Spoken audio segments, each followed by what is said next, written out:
Joining me on the telephone today, author of a fascinating book. It's all about Freemasons, and I think a lot of people had questions about it. We're going to find out maybe some of the unknowns today. We're joined by the author, Christopher Hodapp. The name of the book is Freemasons for Dummies. And Christopher, thanks for being with us today. How are you? Thanks for having me. I'm fine, thanks. I always wanted to know some of the inside stories about the Masons, because there's a lodge down here where we live, and I'm glad this book came out. So thank you for writing it.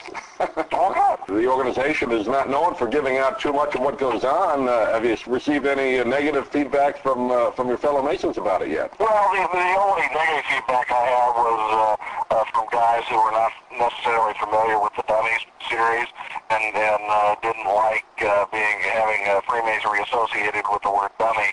I, on the other hand, didn't have that compunction because I have what looks like a masterpiece theater set behind me full of Dummies books on all kinds of subjects around here. I need them for a lot because I'm sort of a dummy, so I didn't have that problem. But it was interesting because I joined the fraternity 11 years ago, and when I joined, I was baffled by so much that was in it. Because when you join, it isn't just a local Masonic lodge. There are all kinds of organizations that are attached to the Masonic world. There are all kinds of symbols. There are all kinds of terminology that you're unfamiliar with. There are all kinds of myths and hoaxes and legends and things.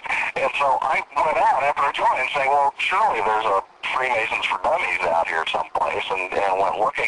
And there really wasn't so much of the literature that was written about the fraternity was written 100 years ago or 60 or 70 years ago, and sort of arcane and sort of obtuse, and so there really was a simple, easy to understand guide for it. So I was just lucky enough to have the opportunity to write the book that I had gone looking for. Were there things that might have made you feel a little wary about joining because you didn't know much about it? What's interesting is that, in the 1950s, the 1960s, everybody knew who and what the Freemasons were because you had such a huge number of guys that joined after World War II. So, there were 4.5 million Masons in the U.S.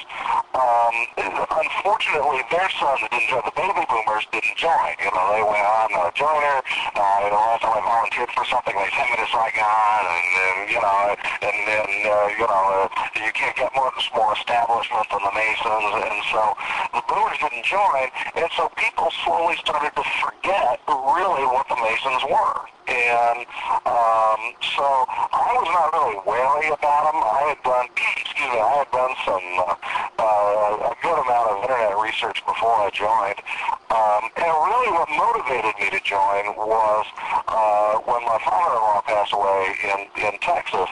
He had been a Mason, and he hadn't been going to a lodge down there. And when he died, my wife, at the very last minute, called the Masonic Lodge saying, I know you guys do some sort of a funeral service.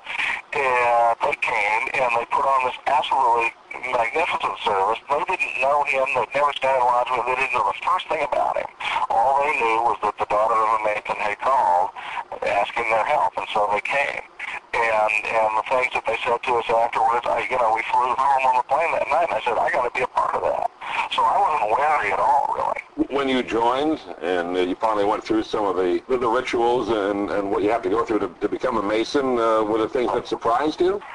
It was a surprise to me simply because I intentionally didn't go out there searching for information about the rituals and the ceremonies because I wanted to be surprised. I wanted to go through the true initiation without knowing what was coming. So I was very pleasantly surprised by it. People sort of have a wrong idea about the rituals and about Masonic secrecy. The big rap is that the Masons are very secretive and they hide all these secrets. But, Masonry teaches its philosophical lessons using symbols and allegories, and the concept of Masonic secrecy is just that. It's a symbol. Secrecy in the lodge is really about honor. Masons promise not to reveal certain things like passwords and signs and funny handshakes. Then you can find all that stuff on the internet in about 8 seconds.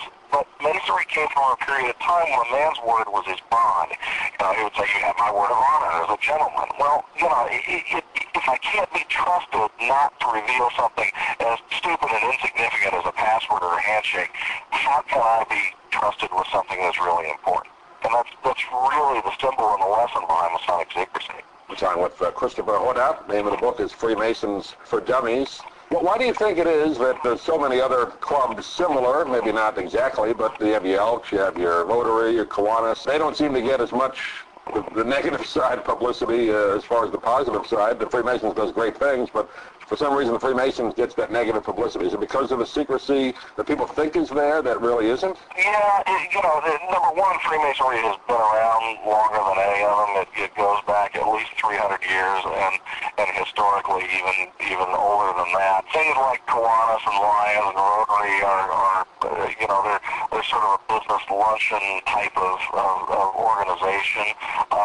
You don't go through an initiation to join that. Groups like the Knights of Pythias, the Odd Fellows, the Knights of Columbus, those organizations do have these kinds of initiation ceremonies. But the Freemasons are the granddaddy of them all. They've been around officially since 1717, and everybody that came after that patterned themselves after what the Freemasons were doing. But the other, no organization seems to attract as much craziness as the allegations against the Freemasons. You talk about in the book the fellowship aspect and the great work of charity that the Masons do, and I guess that really doesn't get enough publicity. It's the negative side that people tend to focus on. Talk about some of the positive things of being a Mason. Well, and that's sort of the strange thing, because so many people that I talk to, their father or their grandfather was a Mason, or their uncle or the next door neighbor or something, and yet these allegations come out that the Masons are evil, and it's like, well, really, was your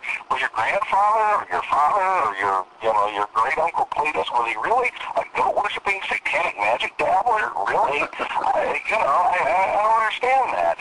Why do you believe that? Freemasonry is involved in so many things. The family of Freemasonry goes beyond just the local Masonic lodge that you find on the corner. You have the Scottish Rite and the Knights Templar and the Shrine. All of these organizations are involved in very large charities for them, Shriners Hospital being the most famous. Masons are not necessarily taught to, your lodge needs to be this big charitable organization. The United Way, face it, the United Way does a better job giving away money, if that's the point of it.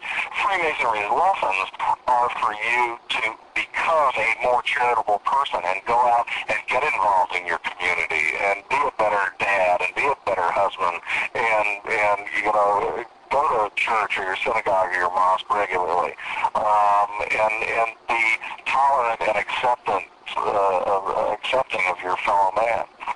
Those are really the core lessons of the fraternity. Does it take a long time to the several degrees? You're at 32nd degree, and that's kind of misunderstood too.